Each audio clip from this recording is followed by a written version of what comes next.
Hello दोस्तों, नमस्कार, सत श्री अकाल, केम छो, कैसे हैं आप लोग। जय हिंद दोस्तों।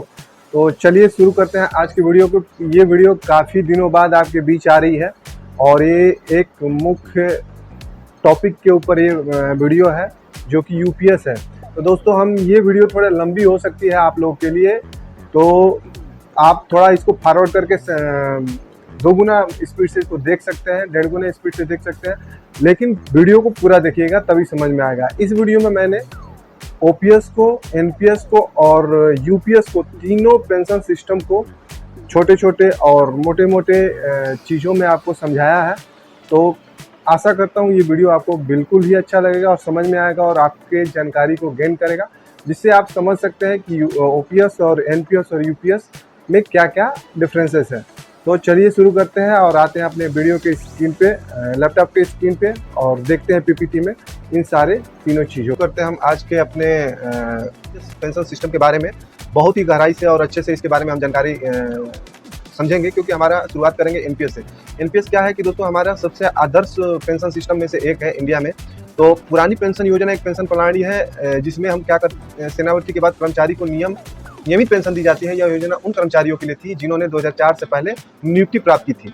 इस योजना के तहत सेवानिवृत्ति होने पर कर्मचारी को उसके अंतिम वेतन के आधार पर एक निश्चित प्रतिशत के रूप में पेंशन मिलता है।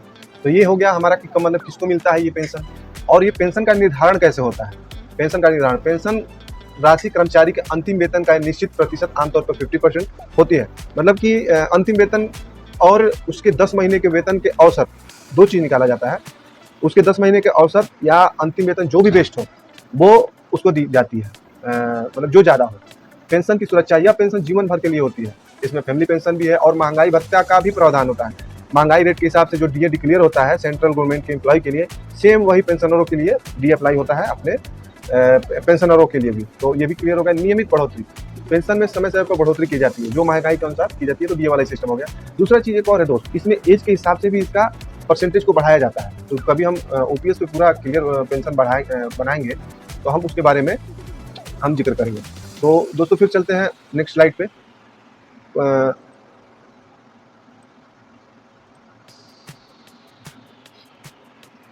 और पुरानी पेंशन योजना के लाभ, सुरक्षित पेंशन, सेवानिवृत्ति के बाद सुरक्षित मासिक पेंशन, महंगाई राहत, महंगाई का प्रावधान, ये तो क्लियर ही हो गया दोस्तों। और रिटायरमेंट के बाद वित्तीय सुरक्षा, नियमित पेंशन से जीवन की सुरक्षा सुनिश्चित होती है। इसमें फैमिली के लिए भी बहुत अच्छा प्रावधान है। आप ना रहे तो आपके फैमिली को आपके पेंशन का 60% पेंशन दी जाती है। केंद्र शासन की पुरानी पेंशन योजना को 2004 के बाद के नियुक्ति कर्मचारियों के लिए बंद कर दिया गया था, जो वर्तमान में नई पेंशन योजना लागू है। हालांकि कुछ राज्य सरकारों ने भी इसको लागू किया है, लेकिन इसके बारे में अभी चर्चा नहीं करेंगे। मेन हमारा जो है उसके बारे में चर्चा करेंगे कि ओपीएस से हम क्या क्या चीज़ें हमको फायदा थी और क्या होती थी, और ओपीएस का कैलकुलेशन हम जानते हैं कि कैसे किया जाता था। तो कार्मिक को 10 महीने के बेसिक पे का औसत या लास्ट बेसिक पे में जो ज़्यादा वो उसको पेंशन के रूप में उसका 50% दिया जाता है। ओपीएस पेंशन स्पर्श के माध्यम डिफेंस पेंशन पीसीडीए द्वारा प्रदान किया जाता है। इसमें अपना डाटा शीट तैयार किया जाता है डिपार्टमेंट के द्वारा, और उस डाटा शीट के द्वारा स्पर्श के साइट पर जाके जो डिपार्टमेंटल उसमें इनिशिएटर होता है और आपका इनिशिएटर होते हैं, फिर ऑडिट का एक पार्ट होता है, नोडल अफसर होते हैं। इसमें कई चीज़ें होती है। कभी स्पर्श में हम लोग वीडियो बनाएंगे तो उसके बारे में हम अच्छे से जानेंगे। तो दोस्तों ये चीज़ हो गया कि कहाँ से हमारी शुरुआत होती है। जिसे किसी कर्मचारी का 10 महीने का बेसिक पे 45,100 है और लास्ट बेसिक पे 46,200 है, तो धनराशि ज़्यादा होगी उसको पेंशन मिलेगा, यानी उसकी पेंशन 46,200 पे बनेगी। 46,200 का 50% 23,100, 23,100 के 50% दिए 11,550। कार्मिक की पेंशन मिलेगी 23,100 प्लस 11,550, 34,650 रुपये कार्मिक का पेंशन मिलेगा। और इस पर हर एक 6 महीने महंगाई भत्ता मिलेगा। नोट कर्मचारी ग्रेजुटी भी बहुत ही शानदार मिलता है। ग्रेजुटी का भी प्रावधान है इसमें, ठीक है। जो सर्विस के हिसाब से ग्रेजुटी है, तो जब ग्रेजुटी के बारे में हम जिक्र करेंगे तो किस हिसाब से सेंट्रल गवर्नमेंट एम्प्लॉई है उनका ग्रेजुटी कैलकुलेट होता है, उसके बारे में हम आपसे चर्चा करेंगे। कभी इस पर आप कमेंट करिएगा कि आप जानना चाहते हैं ग्रेजुटी के बारे में, तो हम पक्का उसके बारे में एक नया वीडियो आप लोगों के लिए लेके आएंगे। फिर अब दोस्तों चलते हैं एनपीएस के बारे में जानते हैं कि अभी के टाइम में बहुत चर्चित ये है और यूपीएस से इसका तालमेल हो रहा है, यूपीएस से इसका कंपेयर हो रहा है। नई पेंशन सिस्टम क्या है, चलिए समझते हैं। नई पेंशन योजना एक नागरिक के लिए पेंशन योजना 2004 के केंद्र सरकार ने शुरू किया था। 2004 में बीजेपी की गवर्नमेंट थी, अटल बिहारी वाजपेयी की सरकार थी, उन्होंने यह पेंशन योजना शुरू की। 1 जनवरी 2004 के बाद जो भी नियुक्त सरकारी कर्मचारी हैं उन पर लागू होती है। एक दोस्तों इसमें एक और फैक्ट है जो रोचक फैक्ट है, मैं आपसे शेयर करना चाहूँगा। इसे क्या हुआ था कि किसी एक डिपार्टमेंट में 2003 में उनका विज्ञापन निकला भर्ती का। उस विज्ञापन में उन्होंने भर्ती करा दी, 2003 में भर्ती व्यवस्था कंप्लीट हो गई, बस उनका ज्वाइनिंग रोक दिया और ज्वाइनिंग को उन्होंने इशू किया 2004 में, वो भी जनवरी के बाद। तो इस तरीके की चीज़ें वहाँ से हुई, तो फिर उन्होंने कोर्ट केस किया, तो फिर उनको ओपीएस मिला। ठीक है सर, तो इसकी मुख्य विशेषताएं के बारे में हम जानते हैं। मुख्य विशेषताएं में जिसे एनपीएस केंद्र और राज्य सरकार के कर्मचारियों के लिए लागू है। कर्मचारी को अपने वेतन के निश्चित आमतौर पर 10% बेसिक प्लस डेढ़ अलाउंस योगदान देना होता है। सरकार भी समान राशि का योगदान करती है, जो कुल मिलाकर 14% केंद्र सरकार की तरफ से होता है, 10% कार्मिक की तरफ से होता है, जिसमें डीए भी इंक्लूड होता है। तो टोटल कंट्रीब्यूशन 24% का होता है। और इस 24% के जो होता है एनपीएस, जो प्राण अकाउंट होता है जो न्यू पेंशन वालों का, नेशनल पेंशन वालों का, उसमें इकट्ठा होता है। और एनएसडीएल इसको पूरा संचालित करता है। और उसके अपने पेंशनर के भी फंड मैनेजमेंट है, तो इसको अलग अलग अपना उस फंड में, इसमें आप स्वतंत्र होते हैं कि अपने आप फंड को कहाँ इन्वेस्ट करना है। योगदान में विभिन्न pension fund, active fund, conservative fund और एग्रेसिव फंड में भी निवेश किया जाता है। आप इसको पसंद कर सकते हैं। निवेश की दिशा और मात्रा कर्मचारी द्वारा चुनी जा सकती है, इसमें एक अच्छी चीज़ है। ये चीज़ यूपीएस में भी है, उसमें आगे जिक्र करेंगे।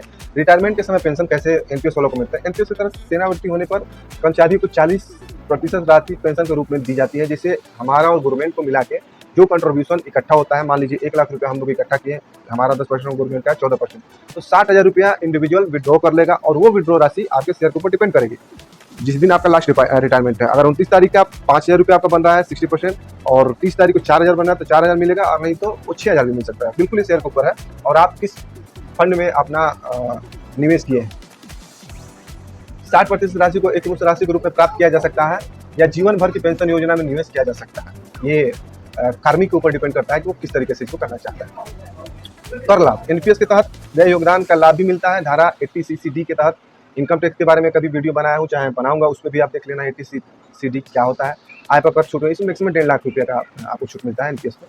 एनपीएस चाहे आप गवर्नमेंट अप्लाई कराएं, चाहे जो सरकार की योजना है एनपीएस की, उसमें भी इन्वेस्ट करते हैं तो आपको कर में 1.5 लाख रुपये का छूट मिलेगा। निवेश की पारदर्शिता, एनपीएस निवेश की पारदर्शिता प्रदान करता है, जिसमें आप अपने फंड की स्थिति ऑनलाइन ट्रैक कर सकते हैं। मैं पहले ही बताया था, एनएसडीएल की वेबसाइट पर जाके प्रान नंबर होता है आपका, आई पिन होता है, टी पिन होता है, इस तरह की बहुत सारी चीज़ें होती हैं जो एनपीएस वाले कार्मिक हैं। उस तरीके से अपना एक अकाउंट बना के एनपीएस में आप अपने सारी कंट्रीब्यूशन को देख सकते हैं कि हमारा पैसा कितना जा रहा है, कितना कटा, अभी वर्तमान समय में हमारा कितना पैसा वो हो रखा है। पेंशन का निर्धारण, पेंशन की राशि आपके द्वारा किए गए योगदान और निवेश की प्रदर्शन पर निर्भर करती है, इसलिए यह पुरानी पेंशन योजना की तुलना में अधिक लचीली होती है। बिल्कुल सही है, लचीली तो है भाई। शेयर मार्केट गिरा, आपकी आर्थिक जीडीपी की गड़बड़ाई, आपका पेंशन गड़बड़ हो जाएगा। अब नेक्स्ट एनपीएस के कैलकुलेशन के बारे में कुछ जानकारी हम जानते हैं। एनपीएस कर्मचारी का पेमेंट एनएसडीएल के वेबसाइट के द्वारा होता है। इंडिविजुअल चाहे तो अपना जो डॉक्यूमेंट वो मांगता है एनएसडीएल वेबसाइट, उसको अपलोड करके अपना कुछ विड्रॉल कर सकते हैं जो पेंशन की अमाउंट है। हालांकि जो एनपीएस वाले बंदे भी हैं, एक चीज़ और बताऊँ, एनपीएस के जो लोग हैं, सबसे बड़ा कॉज इसमें बताते हूँ, अभी सेंट्रल गवर्नमेंट एम्प्लॉइयों के लिए एक ऑप्शन आया था कि बाय द वे जो कार्मिक है, सेंट्रल गवर्नमेंट एम्प्लॉई है, वो उसको कुछ हो जाता है, डेथ हो जाती है, तो फैमिली पेंशन आप एनपीएस के हिसाब से लेना चाहेंगे कि ओपीएस के हिसाब से। भाई साहब, इस जानकारी को सुन के आप हैरान हो जाएंगे। 100% लोगों ने, मैक्सिमम लोगों ने ओपीएस को पसंद किया कि हमको ओपीएस की तरह हमको फैमिली पेंशन दिया जाए, और ओपीएस के तहत इस फैमिली पेंशन को करके लोगों ने दिया। तो इसमें फैमिली पेंशन आपको डेथ केस में ओपीएस के हिसाब से मिलती है, एनपीएस में वो आपके पसंद के ऊपर है। जिनमें आप और सरकार के द्वारा ये जमा किया धनराशि 60% वो पहले जिक्र हो चुका है, अमूमन लोग जानते ही होंगे। और यूपीएस में ये व्यवस्था नहीं है, और अभी इसमें बहुत सारा आना है। ऑफिस मेमोरेंडम जब आएगा गवर्नमेंट की तरफ से, तब चीज़ें इसमें यूपीएस से क्लियर होगी। आगे आने वाली यूपीएस में भी इस बातों पे हम चर्चा करेंगे। बाकी बच्चे 40% का इन्वेस्ट आपको पेमेंट के रूप में दिया जाएगा। 60% जो अमाउंट होगा वो भी तय नहीं होगा, वह शेयर मार्केट के अनुसार ऊपर नीचे होता रहेगा। शेयर बढ़ गया तो आपका पैसा भी बढ़ेगा, अगर शेयर गिरा तो आपका पैसा गिर जाएगा। ये है आपका एनपीएस का। 40% जो पैसा जो ब्याज मिलेगा वो तय नहीं रहेगा। वो जिसे मान लीजिए पेंशन आपका 40% का बन रहा है 9,000 रुपये, आपने अगस्त में 9,000 रुपये विड्रॉ किया, खुदा न खास्ता सितंबर में मार्केट हो गया क्रैश, डाउन हो गया, वो आपका 3,000 रुपये भी हो सकता है, बढ़ गया तो 12,000 भी हो सकता है। इस तरीके की एनपीएस की व्यवस्थाएं हैं। अभी कार्मिक बहुत सारे 20 साल की सर्विस के बाद रिटायरमेंट जाने वाले हैं, तो इस तरह के बहुत सारे वीडियो वगैरह कार्मिकों का आना शुरू हो जाएगा, और कितना पैसा और कितनी ग्रेजुएटी वगैरह उनको मिल रही है, इससे आपको क्लियर हो जाएगा। कभी आप कमेंट करना, इस पर भी आपको डिटेल में वीडियो बना के देंगे। इसका कैलकुलेशन भैया कोई फिक्स नहीं होता है, ग्रेजुएटी फिक्स होती है आपकी सर्विस के हिसाब से। ग्रेजुएटी इसमें आपके स्पर्श पे डाउनलोड की जाती है। मैं आपको जानकारी बता दूं, इससे सेंट्रल गवर्नमेंट एम्प्लॉय का डाटा शीट बनता है, जो एनपीएस वाले भी हैं, उसकी सर्विस ग्रेजुएटी जो है वो स्पर्श के थ्रू पीसीडी इलाहाबाद उसको पेंशन करती है, जितने भी डिफेंस पर्सन लोग हैं। एयरफोर्स का अलग जगह है, नेवी का अलग जगह है, आर्मी और डिफेंस सिविलियन का इलाहाबाद से होता है। इस पर की जब वीडियो बनाएंगे उसमें भी बहुत सारी चीज़ें के बारे में जिक्र होगा। तो ये हो गया एनपीएस का कैलकुलेशन। तो चलिए दोस्तों, हम अब सबसे चर्चित चीज़ यूनिफाइड पेंशन सिस्टम यूपीएस के बारे में जानते हैं। ये बहुत महत्वपूर्ण पॉइंट है, तो इसको आप ध्यान से और बारीकी से देखिएगा। तो यूपीएस की घोषणा दिनांक 24 अगस्त 2024 को केंद्र सरकार ने की, जिसको लागू 1 अप्रैल 2025, सॉरी ये 24 नहीं, ये 1 अप्रैल 2025 से लागू किया जाएगा। 1 अप्रैल 2025 से इसको लागू किया जाएगा, ठीक। और यूपीएस के लिए केंद्र सरकार 23 लाख कर्मचारी से प्रभावित होगी जो इसको ऑप्ट करते हैं। इसमें ऑप्शन सिस्टम लाएगी, केंद्र सरकार जल्द ही लेके आएगी। इसका डेट भी अनाउंस हो जाएगा कि हर एक केंद्र कर्मचारी जो है वो स्वतंत्र रूप से या तो एनपीएस ले सकते हैं या तो यूपीएस ले सकते हैं। जो उनको फायदा के लायक हो वो चीज़ को वो अपना वो कर सकते हैं। एनपीएस की तरह कर्मचारी 10% अपना पैसा कटवाते थे, सरकार की तरफ से 14% था, जो कि अब कर्मचारी का 10% कंट्रीब्यूशन सेम रहेगा, लेकिन सरकार अपना पैसा 18.5 मतलब 4.5 आपका पैसा बढ़ गया है, क्योंकि सिक्योरिटी के लिए कि आप श्योर रहें कि आपको पेंशन भैया मिलेगा। इसी वजह से सरकार पे इसके लिए 6250 करोड़ का आर्थिक भार आएगा, जिसके लिए बजट 2024-25 की लिए घोषणा सरकार की तरफ से कर दिया गया। 6200 करोड़। यूपीएस की तरफ कर्मचारी को 50% सुनिश्चित पेंशन मिलेगी, जो कर्मचारी को उसके रिटायरमेंट से पहले के आखिरी 12 महीने के बेसिक पे के औसत का 50% होगा और डीआर होगा, ठीक है। इसमें डीए नहीं होगा, डियरनेस रिलीफ इसको बोला जाता है। ये भी एक बहुत अच्छा पॉइंट है जिसके बारे में आप लोग जानना चाहिए, समझना चाहिए। इस पर भी एक वीडियो तुरंत इस चैनल पे आने वाली है।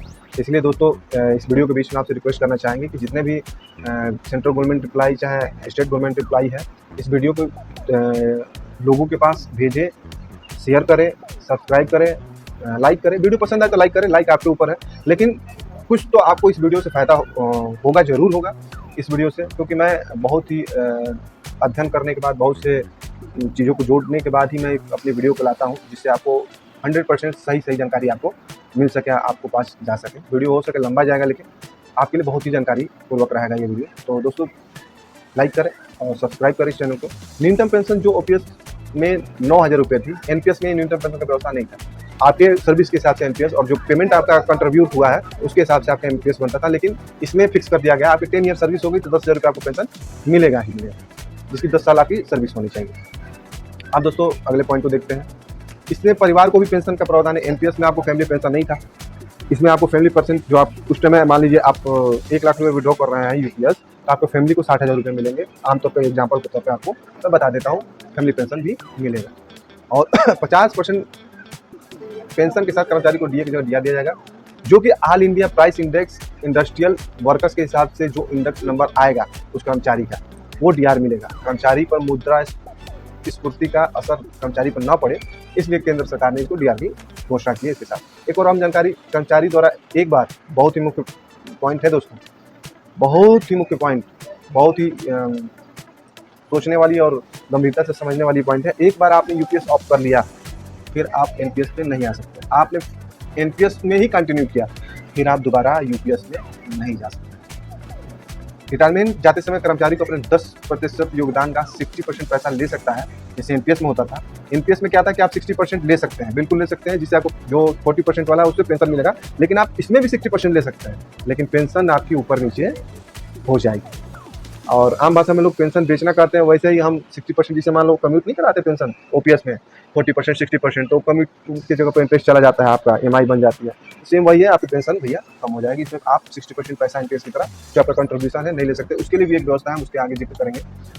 एनपीएस में कर्मचारी का योगदान और सरकार का योगदान का 60% पैसा निकाल सकते हैं, बट इसमें नहीं निकाल सकते। इसके लिए एक अलग प्रावधान है। फिलहाल सरकार की तरफ से जो बताया गया है, यानी जितनी जानकारी मुझे मिली और जो बताया गया है उनके नोटिफिकेशन के द्वारा, उस रिटायरमेंट के समय एक मुश्त राशि देने का 2 फार्मूला बताया गया है। सरकार अपने नोटिफिकेशन में 2 फार्मूले का जिक्र किया। उसमें समझते हैं पहला फार्मूला क्या है। सरकारी कर्मचारी को ग्रेजुएटी और लमसम अमाउंट मिलेगा, जैसे कि आपको पूरा पेंशन का लाभ आपका जब आगे 60 ईयर हो जाएगी तभी मिलेगा। हाँ, एक चीज़ दोस्तों, एक और पॉइंट वाली बात है कि कोई कर्मचारी 20 साल की उम्र में भर्ती होता है और 30 साल नौकरी करने के बाद 50 साल में वो वीआरएस लेता है, वॉलंटियर रिटायरमेंट जाता है, तो दोस्तों उसको पेमेंट जो होगा पूरा पैसा यूपीएस का उसका सुपरानेशन यानी 60 ईयर्स कंप्लीट होने के बाद ही उसको वो पूरा पेंशन मिलना स्टार्ट हो जाएगा। इस बीच में गवर्नमेंट की तरफ से और इंडिविजुअल की तरफ से कोई कंट्रीब्यूशन नहीं होगा, लेकिन जो पैसा आपका जो लमसम अमाउंट मिलने के बाद जो पैसा बच रहा है उसी के हिसाब से गवर्नमेंट में इन्वेस्ट करके आपको लास्ट में पेंशन देगी। तो ये इस चीज़ को जब यूपीएस के बारे में विशेष वीडियो बनाऊंगा उसमें आपके लिए ये जिक्र जरूर करूंगा कि इसकी क्या अच्छाइयाँ हैं, क्या नेगेटिव है सेंट्रल गवर्नमेंट एम्प्लॉइयों के लिए। तो इसको पूरा हम कैलकुलेट करेंगे एक एक करके। ये तो तीनों का मैं बना दिया, इसके बाद एक एक करके बनाएंगे कि यूपीएस, एनपीएस और ओपीएस क्या क्या है, और उसमें पूरा डिटेलिंग होगी। वीडियो लंबा होगा लेकिन जानकारी पूर्ण होगा। भले ही आप इस वीडियो को हाई स्पीड पर करके आप देख सकते हैं, लेकिन जानकारी आपको पूरी मिलेगी। ग्रेजुएटी कैलकुलेशन आपके 15 दिन की सैलरी के अनुसार किया जाएगा। इसका फार्मूला होता है आपकी कुल सेवा अवधि को आखिरी से गुणा करके फिर 15 से गुणा किया जाएगा। आपके कुल सेवा अवधि को आपकी पूरा सेवा अवधि को करके 15 दिन से गुणा कर दिया जाएगा। आपकी पूरा जाता है और 26 से भाग दिया जाता है। आपकी कुल सेवा अवधि को आखिरी से गुणा करके 15 से गुणा किया जाता है और 26 से गुणा किया जाता है। तो ये होता है इसका कैलकुलेशन ग्रेजुएटी के लिए। आइए इस कैलकुलेशन को समझते हैं। माना कर्मचारी की आखिरी वेतन जो है 1,30,000 रुपये है और उसकी नौकरी 25 साल है, तो सालों तो कर्मचारी को मिलेगा 18,75,000 रुपये। ठीक है, इसे मान लीजिए आपका क्या हो गया 1,30,000 गुणे 25 साल गुणे 15, ये होगा आपका कैलकुलेशन। और इसमें लास्ट में आपसे 26 से भाग भी दिया जाएगा। ऊपर मैं क्या बताया था कि जैसे आपकी बेसिक सैलरी होगी 1,30,000, लास्ट जो आपने ड्रॉप किया है उसमें आपने सर्विस किया 25 साल और जो 15 दिन होता है ना उसको गुणा कर देते हैं और उसमें डिवाइड कर देते हैं 26, जो आपका अमाउंट आ जाएगा वो हो जाएगा। अब आप गुणा करके देख लेना, मैंने किया है, तो ये 18,75,000 रुपये आपके आ जाएंगे ग्रेजुएटी। अब बात करेंगे यूपीएस की और फॉर्मूले जो गवर्नमेंट दिया था। कर्मचारी को उसके हर एक 6 महीने की सेवा पूरा करने पर सैलरी का 10% जोड़कर दिया जाएगा अपने वीआरएस। तो चलिए अब पहले हम वीआरएस को समझते हैं कि 25 साल की सर्विस के बाद कर्मचारी को लमसम अमाउंट कितना मिलेगा, जो दूसरा फार्मूला है। 25 साल की नौकरी पूरा करने के बाद उसकी औसत सैलरी मान लीजिए 80,000 हो जाती है। इस हिसाब से कर्मचारी का 25 साल में 50 छमाही बनेगी। इस हिसाब से कर्मचारी को पूरी सर्विस की सैलरी 4,80,000 बनेगा। इसका 10% हो गया 48,000। ठीक है, 48,000 इसे 50 छमाही से गुणा करने पर हो जाएगा आपको 24 लाख रुपये। यानी कि आप 25 साल जब सर्विस करके जाएंगे, जो 60% अमाउंट आप एनपीएस से विड्रॉ करते थे उसकी जगह पे लमसम अमाउंट मिलेगा, जो कि आपके 80,000 सैलरी 80,000 मूल वेतन रहेगा, तो आपको 24 लाख रुपये मिल जाएंगे दोस्तों 25 साल। तो एनपीएस का भी कैलकुलेशन आप करके देख सकते हैं। अगर ऊपर दिए गए फार्मूले में कर्मचारी को 25 साल पर रिटायरमेंट जाने पर उसके हाथ में टोटल जो ग्रेजुएटी में कैलकुलेट किया था 1,00,000 कुछ हज़ार रुपये बेसिक पे उनको करके 1,00,000 कुछ हज़ार, फिर उसमें 25, फिर 15 डिवाइडेड बाई 26 और जो लमसम अमाउंट का भी आपको फार्मूला बता दिया। तो ऊपर दिए फार्मूले में कर्मचारी को मिलेगा टोटल 42,75,000। ठीक है, तो एक और जानकारी बता दूं दोस्तों जो बहुत इंपॉर्टेंट है, मैं पहले भी जिक्र किया हूँ। 25 साल में वीआरएस जाता है कर्मचारी, उसकी उम्र 50 साल हो जाती है, तो कर्मचारी को पूरा पेंशन 50% उसका उम्र 60 साल होने के बाद ही मिलेगा। रेड लाइन है दोस्तों, देख लेना। इस दौरान और सरकार का कोई योगदान जमा नहीं होगा, ना इंडिविजुअल का होगा, लेकिन पैसा वो 60 साल के बाद ही मिलेगा पेंशन। 60 साल के रिटायरमेंट होने पर वही ऊपर वाला ही दोनों कैलकुलेशन काम करेगा। जिसे मान लीजिए आप 20 साल की उम्र भर्ती किए, 40 साल सर्विस की, तो उसमें आप जो बेसिक सैलरी रहेगी, मान 1,00,000 रुपये बेसिक सैलरी, 40 साल नौकरी गुणे 15, फिर उसके बाद डिवाइडेड बाई 26, जो आपका होगा वो आपकी ग्रेजुएटी हो जाएगी। और जो आपका लमसम अमाउंट होगा उसी तरीके से आपका जो 25 साल सर्विस है उसमें 40 ईयर सर्विस कर दीजिएगा, तो आपका अमाउंट लमसम आ जाएगा। अब इसमें 3 मुख्यतः बातें अंतर है भैया एनपीएस और यूपीएस में, और कुछ अच्छी भी हैं और कुछ कमियां भी हैं। एनपीएस में पेंशन का कोई भरोसा नहीं होता है, शेयर के अनुसार ज़्यादा भी मिल सकता है, कम भी, लेकिन यूपीएस में भरोसा है कि आपको 50% मिलेगा ही मिलेगा। एनपीएस में डीआर नहीं होता, तो यूपीएस में डीआर की व्यवस्था गवर्नमेंट ने की है। इसलिए एनपीएस में फैमिली पेंशन नहीं था, एनपीएस में मिनिमम सैलरी नहीं था। ये 4 चीज़ मुख्य हैं जो यूपीएस को यूनिफाइड बनाती है, यूनिक बनाती है एनपीएस से। और एनपीएस में फ़ायदा क्या था दोस्तों कि जिसे बहुत से सरकारी संगठन जो एनपीएस के बारे में वो इसके बारे में बात कर रहे हैं, तो भैया हमको लमसम अमाउंट ना देके जो 60% हमारा अमाउंट वो पूरा दे दो। अगर वो अमाउंट मिल जाता है दोस्तों, तो इसको बहुत लोग ऑप्ट करेंगे। हम नहीं बताएंगे कि ये आपके ऊपर है, आपकी जानकारी के ऊपर है, आपके नौकरी के ऊपर है, आपकी जरूरत के हिसाब से, आप यूपीएस में जाओ कि एनपीएस में जाओ। लेकिन उसमें मेरे हिसाब से अगर वो चीज़ें होंगी तो बहुत सारे लोग एनपीएस छोड़ के यूपीएस में जाएंगे। वीआरएस में आपको पैसे के अनुसार आपका पेंशन मिलता है। वीआरएस कर्मचारी के योगदान का पूरा पैसा वापस मिल जाता है। और तीसरी सबसे बड़ा, इस पर कोई टैक्स नहीं होता है। हालांकि यूपीएस में भी कोई टैक्स नहीं है, लेकिन जिक्र कर दिया। तो यही था हमारा। ये वीडियो आप लोग को अच्छी लगी होगी तो अच्छी लगी होगी तो दोस्तों के साथ शेयर करना ना भूलिए। और एक बार फिर से आपको रिमाइंड करा दूं, ये channel central government, state government और आर्मी, डिफेंस, सिविलियन और आर्मी पर्सन के लिए खास करके चैनल को मैं बनाया हूँ, जिससे उनको अपने डिपार्टमेंट के बारे में, विभाग के बारे में, नई आ रही पॉलिसी और योजनाओं के बारे में जानकारी मिल सके।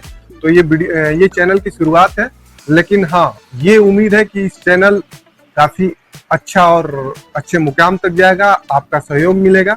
तो इसीलिए दोस्तों के साथ शेयर करना ना भूले, चैनल को सब्सक्राइब करना ना भूले और देखते रहिए ग्रिफ वाला डिजिटल चैनल को।